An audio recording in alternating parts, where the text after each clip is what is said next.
Okay, welcome everyone. We'll go ahead and get started then. I'll go ahead and call this meeting to order. Welcome to this meeting of the Boston Region MPO Unified Planning Work Program Committee. I'll go ahead and read the normal opening statements here. So first is the notice of non-discrimination, which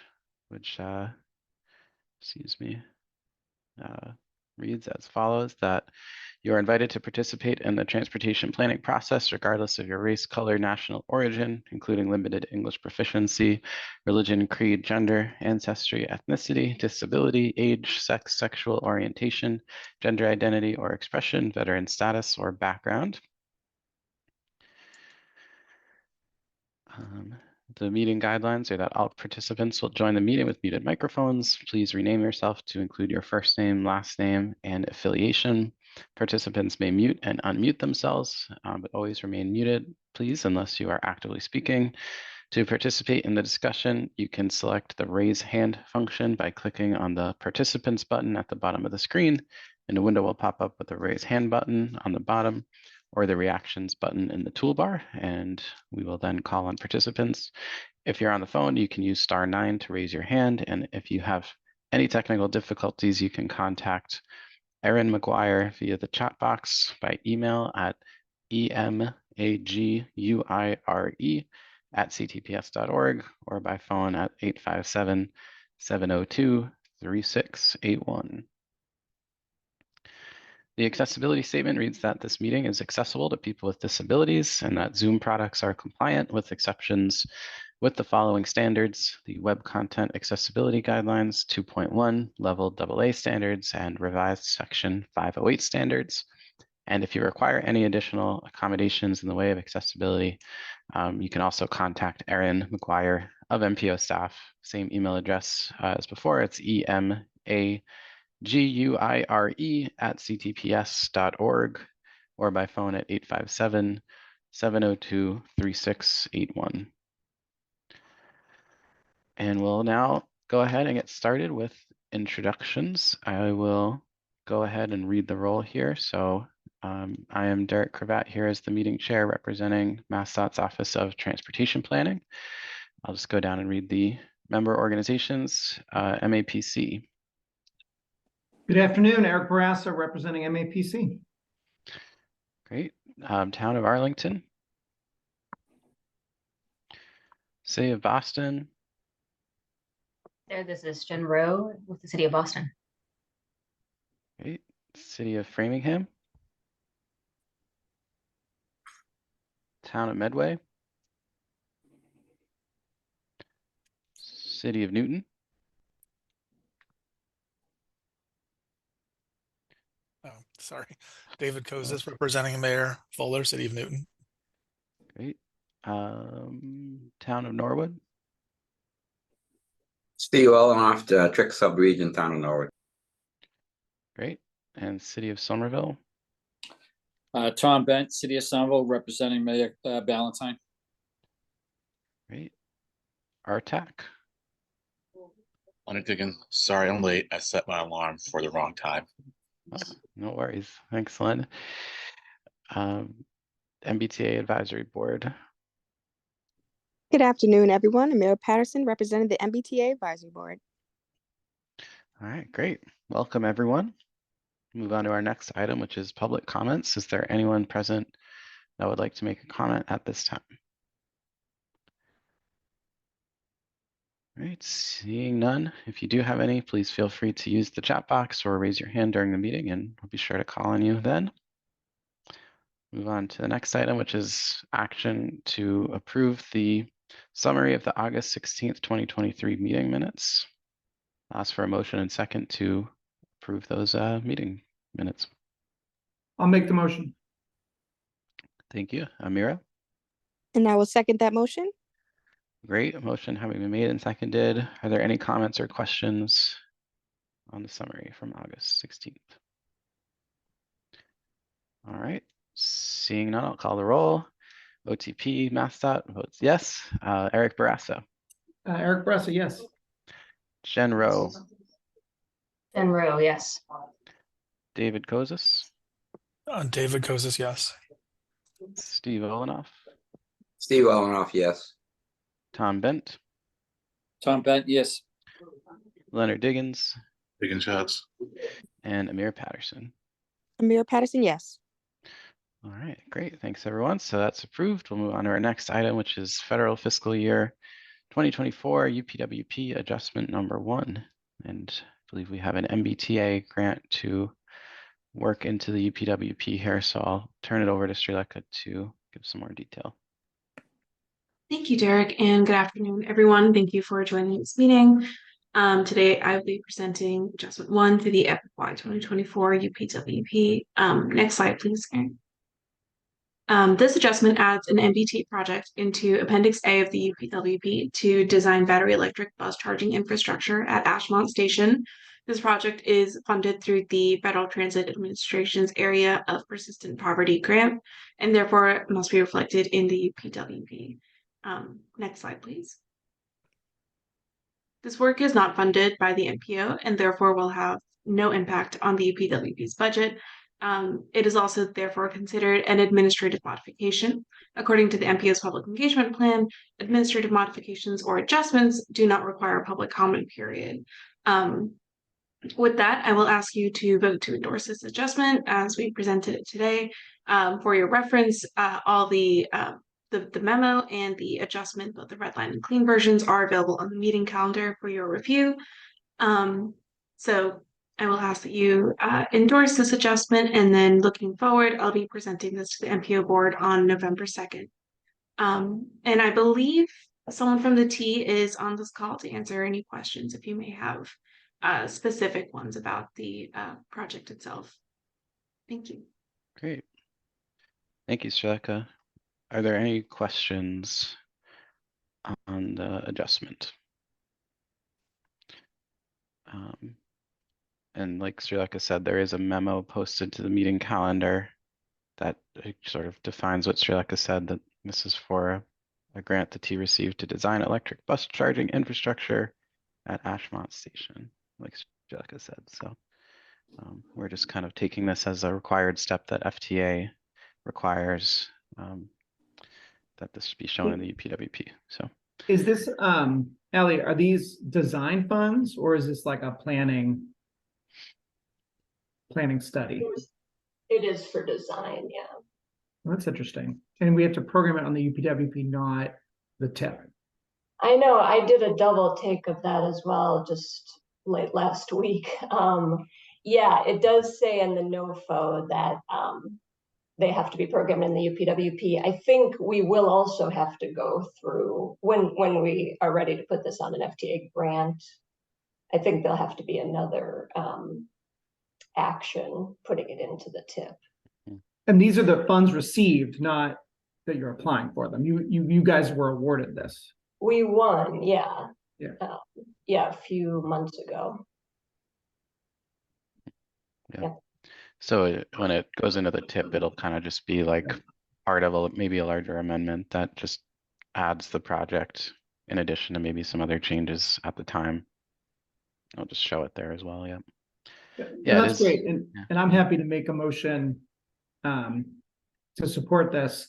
Allie, do you guys, just as an aside, do you guys have a list of all, or is there something on your website that lists all the discretionary grants that the T has been awarded from, like, the infrastructure bill? There's nothing on the website, but yeah, I mean, we have a list, so we can probably share that. I mean, we share it with the board every month, so it's not like it's. If you don't mind sharing that, that would be great. I would also encourage you guys to post it somewhere, because someone said to me the other day, oh, I think the T's doing a poor job accessing federal discretionary grants. And I said, oh, I disagree. Actually, they've hired like a ton of staff, and I think they're actually getting a lot of them. And they were like, well, I never hear about it. We've won, I think the total is like 253 million total since Bill.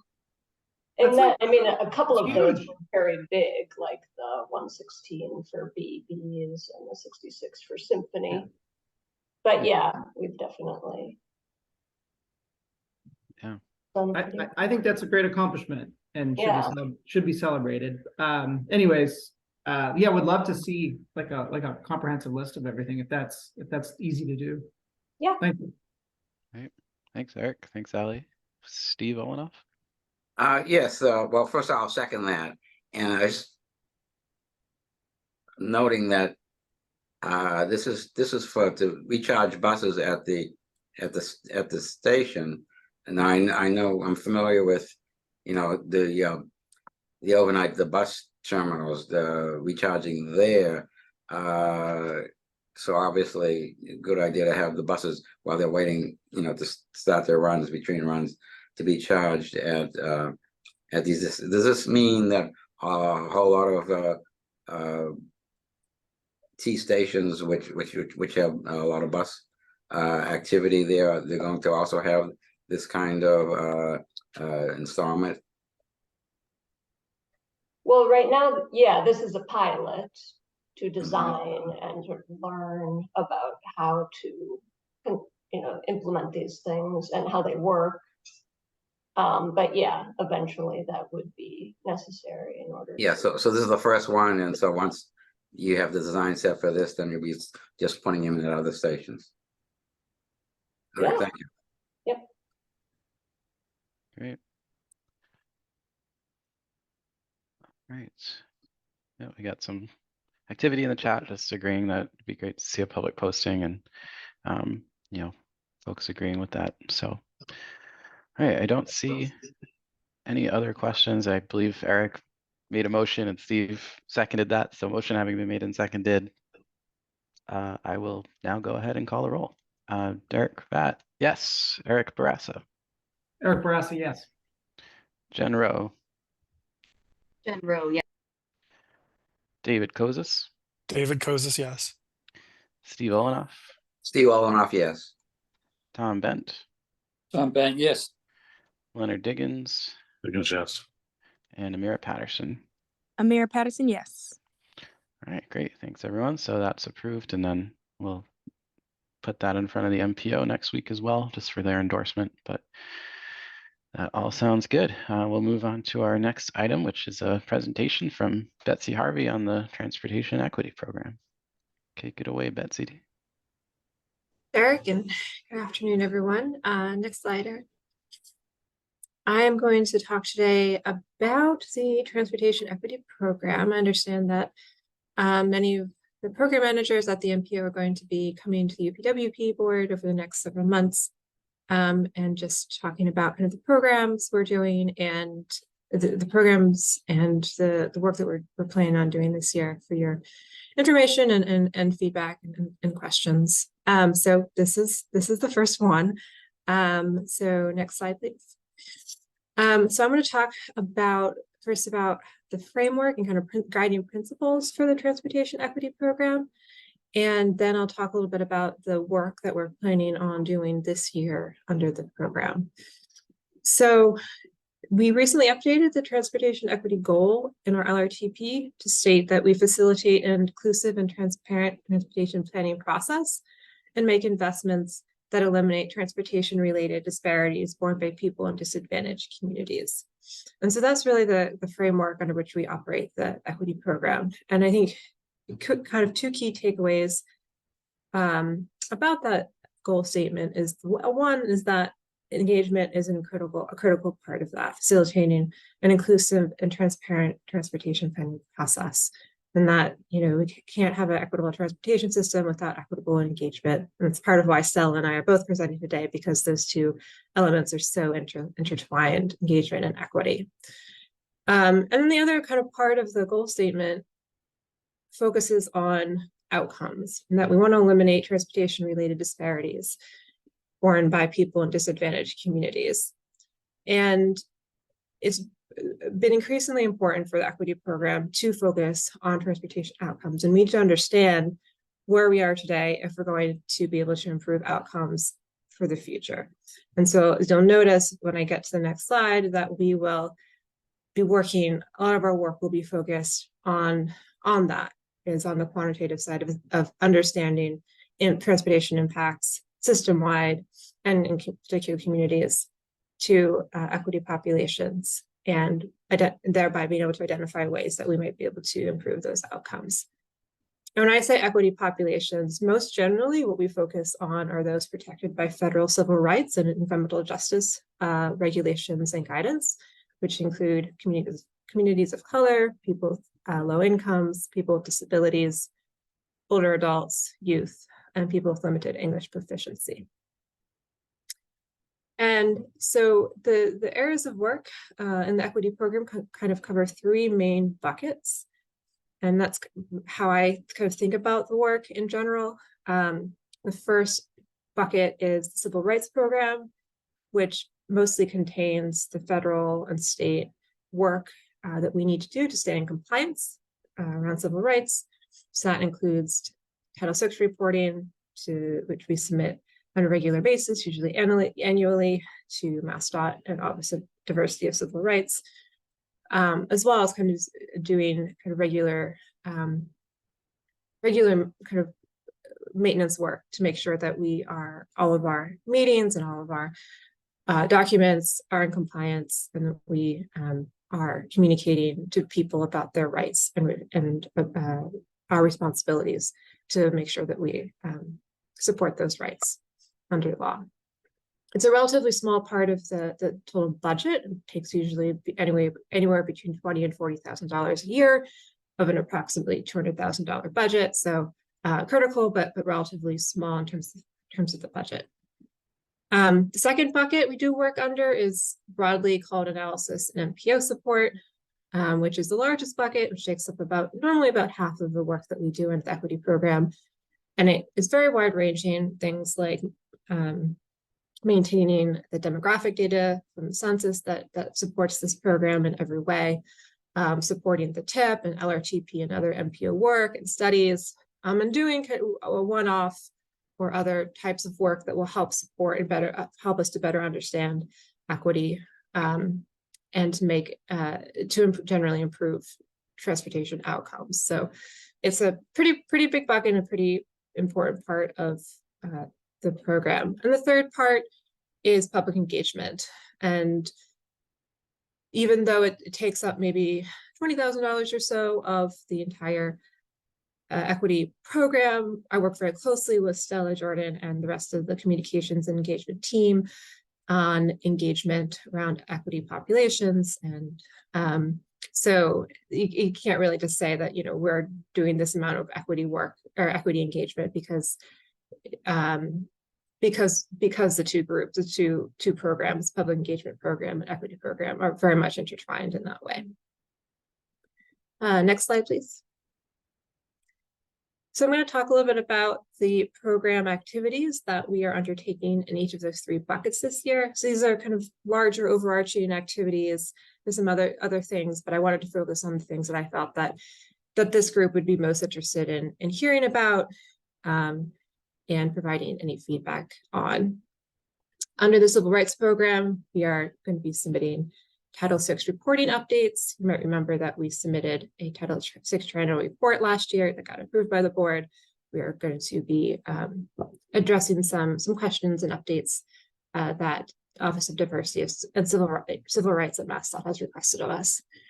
That includes finishing a new language assistance plan, which is a document that describes how the MPO ensures that all of our work is accessible to people with limited English proficiency and that they have meaningful opportunities to engage with all of our work and activities, regardless of the language that they speak. And so that focuses on things like providing translations of our documents and other materials, engagement materials when we do outreach with people, as well as making sure that we provide interpreters at meetings and events and outreach activities. And then general monitoring activities, which is basically, like I said, like making sure that we are kind of doing the work on a regular basis to make sure that we keep analyses, Title VI required analyses up to date and ready for submission. We do things like track language use on our website. We do some transit-related analyses about funding distribution and other things like that end up getting reported to in our Title VI report. Under analysis and MPO support, So some of the key activities we are doing this year include doing a disparate impact and disproportionate burden mitigation. If you remember from the LRTP, we identified that there may be 6 disparate impacts or disproportionate burdens that may result from the projects that are in the long range transportation plan if those are funded. And those disparate impacts and disproportionate burdens refer to impacts on minority populations and low income populations. And so federal regulations require us to mitigate those impacts. And we, at the time, said that we were going to do that through the Transportation Improvement Program. And that's what we're working on doing, developing analysis and process for identifying ways that we can mitigate those. And you'll see the results of that come about February-ish as you start to put together the TIP for this next year. Another thing that we're working on is developing an equity baseline metrics dashboard. We started this work in the middle of last federal fiscal year. And this will basically be, it will allow us to display impacts that transportation outcomes that exist today on our different equity populations. You might remember back in 2022, I presented on a study that we did called Identifying Transportation Inequities in the Boston region. And this dashboard builds on that work so that we will be able to display, for us to better understand how transportation impacts different equity populations, both for accessing different destinations and air quality and sea level rise impacts and other metrics like those, so that to help the MPO board be able to identify where we are today and make better decisions about ways that we can improve where there are inequities and ways that we can mitigate and make decisions that improve those outcomes where we find that there are inequities. So that I don't have a specific timeline for that, but we do hope to have a dashboard available at some point for you to refer to later this year. And the final thing I wanted to mention in that bucket is exploring a TIP disparate impact policy. We have one for the LRTP, and we should have one as well for the TIP because we need to be identifying, as in federal regulations, where there may be disparities in how we're spending our money between minority and non-minority communities and low-income and non-low-income communities, just as we do in the LRTP. So this is not saying we're going to have a disparate impact policy at that time this year, but that we are going to start kind of exploring that and what that could look like for the TIP, as I imagine it would be quite different. It may be quite different from what we have for the LRTP, and certainly keep you updated on that. And then finally, under public engagement, I think Stella will go into a little bit more detail on some of these work activities, but I just wanted to mention that we are going to be focusing on engagement with people with limited English proficiency and organizations and groups that work with them by building relationships with those groups, making sure that we are kind of going to meetings and hosting meetings with those groups and having interpreters and other language support as needed. So help, because one reason being that it is quite a challenge sometimes to that sort of engagement online. And so we'll certainly probably focus more on kind of in-person engagement with folks. And I also, heard from folks when we were putting together the LRTP and disparate impact analysis that it would be useful to have kind of more kind of plain language, clearer explanation of what the disparate impact analysis is. I'm also heard similar questions about the TIP criteria can get a little bit technical. And so one of the goals that I have is to improve that documentation and communication for the public to be able to refer to and have better understanding of how we conduct those analyses and what the outcomes mean beyond kind of the technical appendices that we put in documents like the TIP and the LRTP. So with that wraps up my discussion. I want to turn it over to Stella, and she's going to present on public engagement, and we'll kind of have time after the both of us present to talk about any questions or any comments that you have. So thank you. Great. Thanks, Betsy. That's great. So I'll hold questions till the end and turn it over to Stella. Thank you. and great to see everyone this afternoon. I'm excited to be here to talk a little bit more about the engagement program. And as Betsy said, we really wanted to come talk about our programs together with this group today because there are so many overlaps. I will try not to repeat a lot of what Betsy talked about, but I will definitely be underscoring some more of those areas where we are collaborating really closely across our programs. So if we can go to the next slide and the next one, please. So just to give a brief overview of the engagement program, the core function of this program is really to develop and implement strategies to engage the public in the MPO's transportation planning process. This really includes, not just ensuring that all members of the public can access MPO activities and communications and materials, but also that they can really meaningfully participate in the development of our programs and projects. That means really like creating those spaces intentionally where people can come and participate. We do create a lot of materials to do this, including the PEP guidebook, which is screenshotted here. I'll drop a link to this in the chat because I think it's a nice overview of sort of the what and the why of the engagement program. And its goal is really to help raise awareness of what the MPO is, why we exist in the first place, what we do, and then how to get involved in our work. We go to the next slide to there we go, to talk a little bit more about materials. I'll start with again, as Betsy sort of provided her framework around federal requirements and then some of the other work going on in the program, I'll try to do the same. So starting with what we as an MPO are federally required to produce through the public engagement program, the main product is the Public Engagement Plan, or PEP. That guidebook that I just shared is sort of like a plain language executive summary almost for that document. And the PEP is actually a certification document, just like the TIP or UPWP, but unlike those, it doesn't have any regulations about how often we need to update it.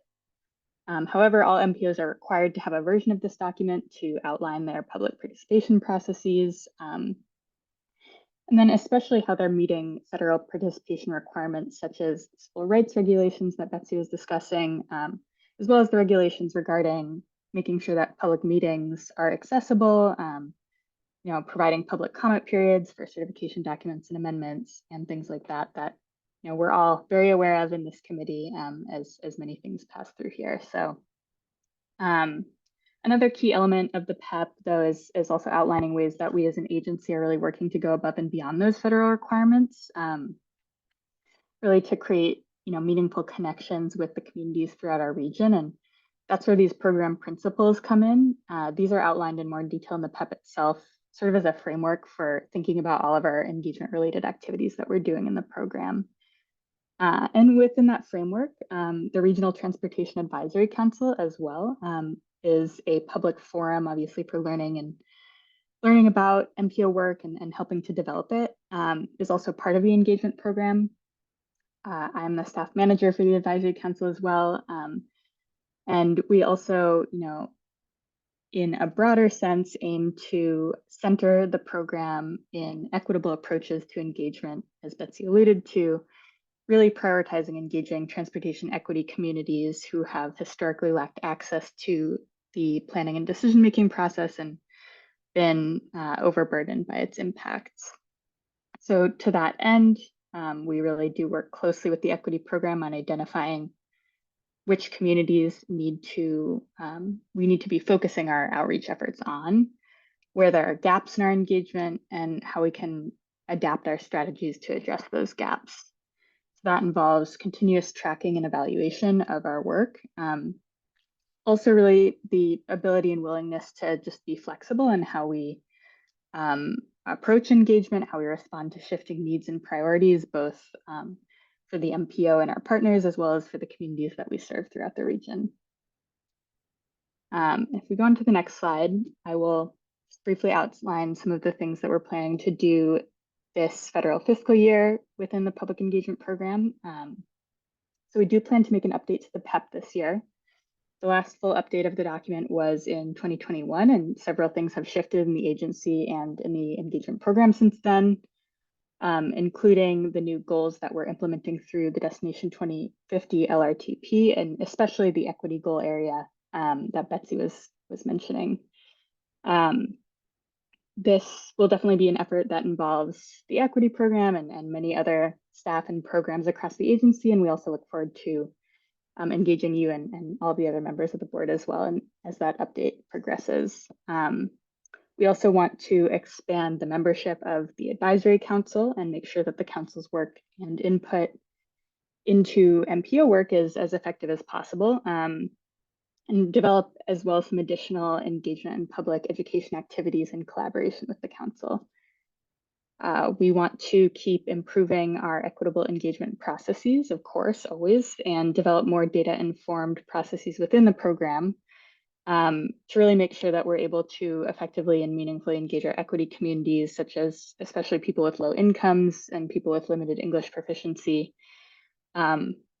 That work will obviously continue to happen in collaboration with the equity program as we work on carrying out some of the FFY24 goals of the equity program as well that Betsy walked us through just a minute ago. And Betsy mentioned some of the elements that will be involved in that, things like implementing the new language assistance plan, developing better tracking and analysis tools, and then really, honing in the focus on relationship building and trust building with members of the community, particularly community groups and community-based organizations, just creating more of a presence by going to meetings, by exploring partnerships, especially this year, starting to more robustly explore partnerships that involve providing compensation to folks for their time and expertise participating in MPO work, and of course also just hosting more in-person events, things like not just MPO meetings, but also going out to open streets events, which we've been doing over the summer and fall, tabling, bringing interpreters and translated accessible materials along, and just working on raising awareness.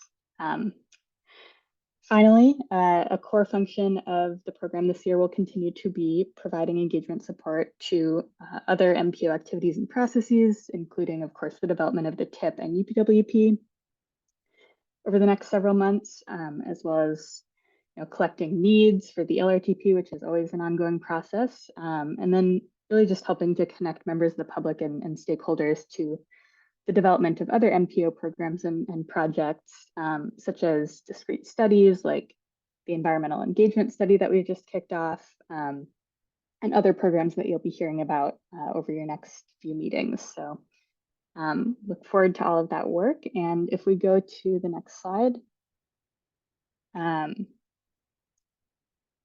Betsy and I have a few questions just to sort of kick off discussion, but we'll be happy to answer any other questions that you all may have. But yeah, we're curious to hear any particular things that struck you hearing about our programs, elements that you'd like to see us build on, or anything in particular that you hope we will continue to follow up with you on. Great. Thanks, Stella. And thanks, Betsy. It's a great overview of both programs. I have some thoughts, but I'll open it up first and jump in where appropriate. Len, did you have a Sure. I mean, but when you said you had some thoughts, I was all of a sudden very curious about yours. So if you want to go first, I'm fine with waiting. Okay. Yeah. I mean, my question for Betsy was, Betsy, you talked about the work to identify kind of areas of, I guess, like disparate impact, disparate burden, or disproportionate burden, thinking about like those areas that are kind of coming up as, I think they're called equity flags in some of the work.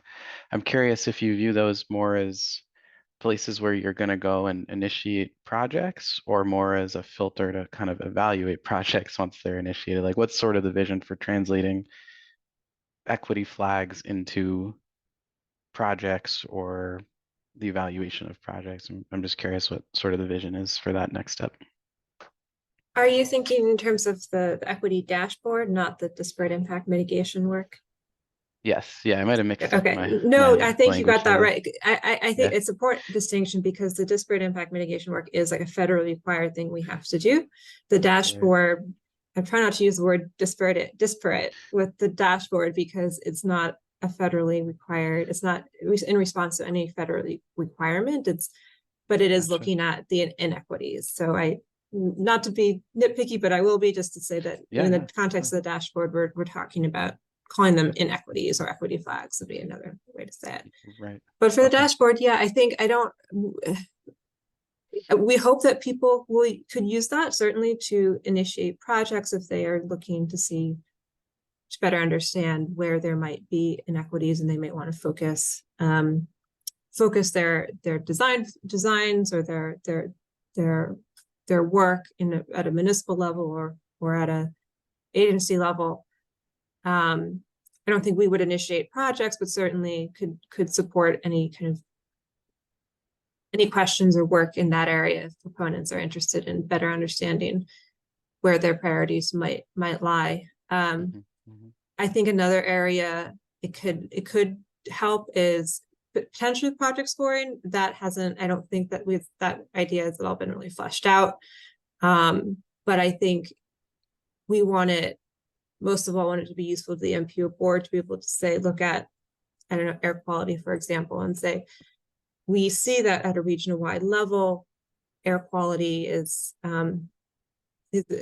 inequitable in terms of, low-income populations are experiencing worse air quality, for example.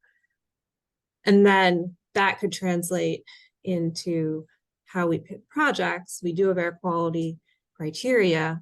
And so we can identify those projects that we think would improve air quality and would improve air quality for low-income populations. So I don't think it would necessarily directly be a project selection tool, but it would inform decision makers in the types of projects that they end up selecting to help mitigate and address those inequities. Right. Okay. Yeah, that's great. Yeah, something we're thinking about at MassStat now is along similar lines of like thinking about equity kind of by program, not necessarily just overall our investments distributed equitably, but our safety investments distributed equitably, or bike and ped or projects meant to kind of decarbonize the system. Are those distributed equitably because of the reasons you mentioned, right? Certain areas have more disparate or disproportionate burdens than others. So that's yeah, that's great. Len, did you want to go next, and then David? Yeah, thanks. So I'm going to actually circle back to what you were just talking about towards the at my last question. The first is more I guess it's a little bit of a question, and I'm sure you all know about this. These like handheld translation devices. We had them on demo at Arlington's Town Day, and they were a big hit. They have like a lot of languages, and I think they're two-way. I didn't have a chance to work with them, but the group that worked with them they were really impressed, and the teachers were like, "We got to get our hands on some of these." So if you aren't aware of it, I'd be happy to put you in touch with the people in Arlington that were demoing them. So that might help with your in-person translation efforts. And my second question is what with the outreach, especially for those with reduced or lower English proficiency, how are you gauging success or improvement, or how will you? That's a good question, Len. I think there are a few pieces. So the first thing that I think we'll really be focusing on this year is the updated language assistance plan, which provides a lot more comprehensive documentation about how we identify communities in the first place who may have limited English proficiency, and sort of tailor or target our outreach engagement strategies accordingly. I think as far as measuring success, like it's at a broader level, it's kind of something that I think is up in the air with the engagement program, just because I think it's something that can be really hard to quantify. I think like I would say like having a few really meaningful interactions where you're able to have sort of deeper conversations and you know, collect really like robust feedback versus like just counting the number of people who speak limited English that you interacted with over a given period of time is more, you know, like the sort of quality over quantity part of it.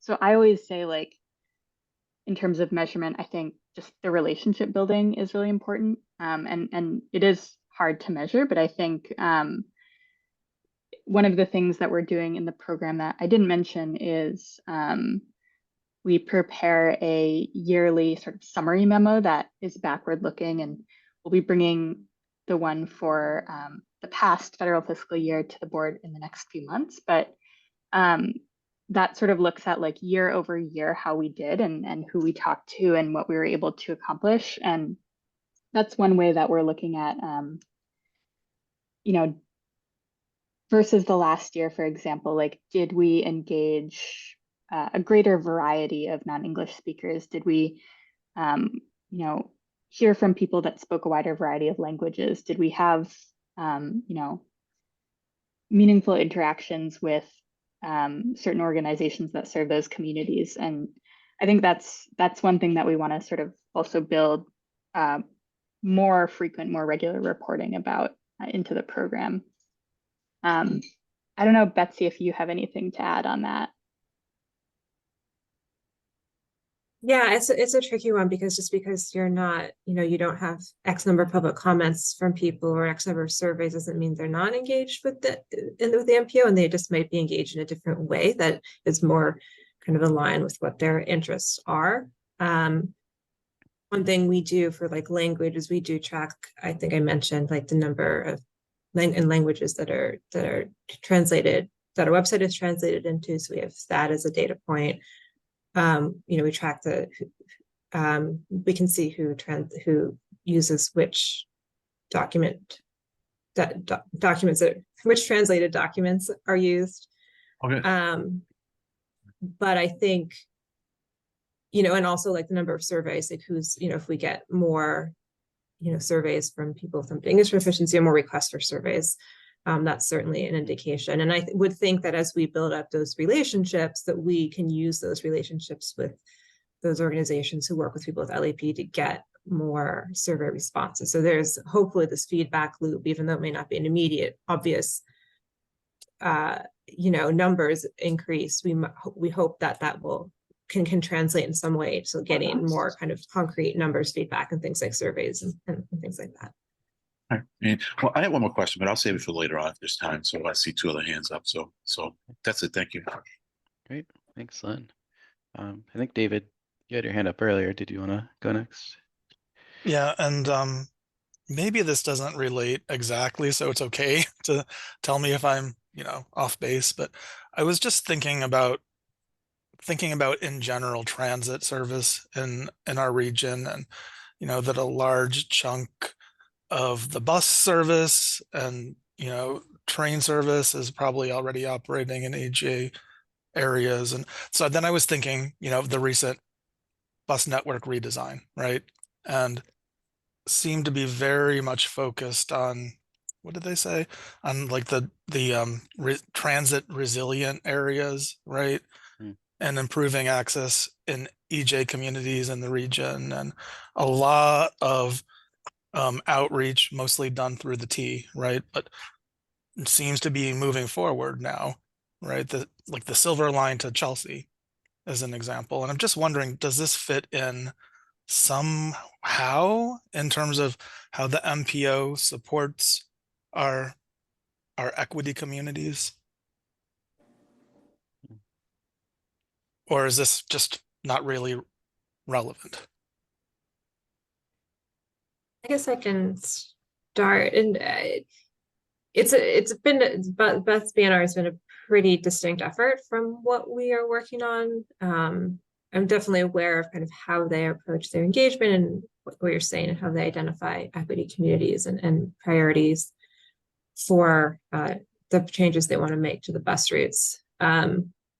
It certainly would be reflected in any work that we do, as things are changing in the transit network, that will be reflected in the sorts of equity analyses that we do. And we do we measure access to different destinations, that would be reflected in that work. But I think in terms of the actual planning process, engagement process, that's not something that I've been really involved in at all. I don't know, Stella, you had other experience, but yeah, I think I would echo what Betsy said. I mean, I think it's an interesting question, is can we work more closely with some of our partner agencies who are doing similar work on identifying equity communities and working on effectively engaging them. I think that's certainly an area that we could improve and look at sort of developing some more relationships there. But yeah, I think right now it's more on the side of, we talk to people about what their experience right now is, and certainly with improvements to the transit system, that's something that we'll take in. But yeah, that's an interesting question, David. I definitely would like to continue thinking about it. Yeah, because obviously the MPO doesn't handle the meetings. It's all done by the T, but in terms of what we end up funding, right, is the direct result of all the work and all the meetings and all the votes, that we were not part of until we actually vote on funding to implement these things, right? Yeah, no, it's a good question. Yeah. Yeah, like Stella said, it's interesting to parse that out a bit more. So thanks, David. Tom? Thank you. This is more about the public engagement that you've been doing. I know in Somerville, I know recently, I think you've been out to at least 1 or 2 different public outdoor events. And I was curious to see how that went. And also if us in the municipalities know that, like Somerville or Cambridge or somebody is having an event, I assume you'd probably want us to let you know that, so that, you could decide whether or not you want to attend. And the third is to let us know on the MPO board. And I think you have done this in the past, like what events that you have been going to, because that might encourage other members to say, oh, wait a minute, we're having something over here in Arlington or someplace, But I was curious to see, because I know you've been to, and I wasn't sure if it was, I know it was the What the Fluff Festival, the East Somerville Main Streets festivals that they've had, and then recently down on Somerville Ave. So I was just kind of curious to see how those kind of engagements went, and if it felt like it was productive. Yeah, thank you, Tom. I think, I mean, first of all, just for me, it's been really fun going out and doing things like this. It's really different. I think it's something that we weren't able to do for a long time during the pandemic. Yeah. And so, this past summer and fall, it's been a really nice experience just getting out and talking to people face to face. I would say it's been super valuable in terms of both, I guess, on 2 sort of main points. One is just like raising awareness of the MPO. I think, we're a pretty obscure agency in sort of the transportation ecosystem in the region. So I think just being able to share some information, people come up and say, oh, what's this? And we can talk a little bit about what we do and how folks can get involved. And I think that's really, really important for us to be able to do more of. And then also just hearing what people's needs and priorities are. We've been doing a few interactive activities. One is sort of a street design game, and then one is like sort of like a visioning board type situation. So yeah, just engaging on that level, I think it's going to be really helpful as we think about what areas we should be focusing on when we go talk to people in the future. And also, you know, this is essentially the kickoff of what will be the development of the next long range plan. So all of this feedback that we're getting will go into the next needs assessment as well. So yeah, I would say it's been, from my perspective, really, really great. And I think for other staff too, who don't normally interact with the public, it's been really nice for them to get out there as well. And yes, I believe we've been trying to update the board. I think Tegan has been giving some remarks in her executive director's reports at board meetings about upcoming events, but certainly I would love to hear from board members and municipalities in our region if they have events coming up that they'd like us to go to. That would be really great. And if anyone has ideas about a better way to do that, then just, you know, I'm all ears, but you know, you can always email me if something's coming up that you know of that you think it would be good for us to go to. Yeah, thank you. And you know, I know you're giving up a Saturday or whatever when a lot of these events are, so it's well appreciated. Unfortunately, I wasn't able to go to either one of those events, but I did get some feedback from some people that had stopped by and talked to you, and thought that it was very informative. So I just wanted to give you some feedback back to you on that. But thank you. Thank you. That's great to hear. Thanks, Tom. Jen? Thank you. So first of all, thanks so much, Betsy and Stella, for the presentations. It's very clear and helpful in terms of understanding how you're envisioning the next year. Thanks also for making it out to many of Boston Open Streets events. You were present there. I think I missed you in terms of timing, but appreciate that went into that. I wanted to ask about one point that you mentioned, Stella, that I was excited to hear about being able to compensate folks for participation. I know that has been a challenge given the federal source of the MPO's funding. I was curious if you would be able to share a little bit more about that. Yeah, thanks, Jen. So yeah, this is something that we've been thinking about on staff for several years. I think before I joined, conversations were happening, and it's something that Betsy and I and the rest of the comms and engagement team have definitely been really working towards over the past couple of years. I guess to sort of the status of those efforts right now, we were able to, I think a few months ago, towards the start of the summer, use gift card incentives in a surveying effort that we're doing for a intersection improvement study in Lynn. We felt that was really important because of the equity community that we're trying to engage there, and we were able to work with our partners at MAPC and our federal partners to make sure that that was an appropriate tactic for us to use and make sure that we're doing it in the right way. And it was really great. We were able to have a lot of really meaningful conversations that I'm not sure we would have necessarily otherwise. It's a nice sort of like test case that, yes, we can do this and yes, it works. I think this is, and actually I think that study, the results of that study are coming before the board soon. So hopefully you hear more about that at an upcoming meeting. But yeah, I think more broadly, it's something that has been identified as a best practice by USDOT, and we've had conversations with our federal partners, where they've been encouraging of this type of method and in really reaching those harder to reach equity populations. So it can be tricky, I think, on the logistical side sometimes, but this year, especially through the Safe Streets and Roads for All work, we're looking at how we can expand, especially, I think, partnerships with local organizations on engagement, because we recognize that both they are taking their time to support our efforts, and also that they have broader networks within the community than we do, and more trust there than we do. So we're looking forward to hopefully implementing, some more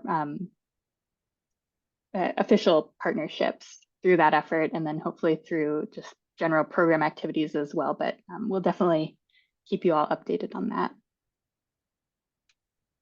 Great. Thanks, Stella. Any other questions? All right. I don't see any, so thanks again, Stella and Betsy. That was really great. Appreciate the updates and presentations, and we'll be sure to follow up, of course, if anything else related to public engagement or equity comes up. So thanks again. All right. We'll move on to members items. Are there any members items? Eric. Yeah, I just have a question. Do we know what the schedule is for the development of the next UPWP? Are you guys working to put that together? Yeah, we're working to put that together. I am planning on coming back to this committee in the next couple of months to present a timeline, but we're still working out a few details, but it's in progress. Okay, thanks. Thanks, Eric. Any other items or other business? All right, don't see any. So next is the next meeting. I know it's to be determined, right? So probably depending on that schedule, right, Srilekha, we'll let folks know, but I don't think there's anything on the horizon, right? Not right now. Yeah, once we have the timeline, a better idea of when the next meeting will be. Okay. Sounds good. Thanks, Srilekha. Great. Well, we're at the end of our agenda, so we can, I think, do adjournment by a voice vote. I'll ask for a motion and second to adjourn. I'll make a motion to adjourn. Amira? And I will second that motion. All right.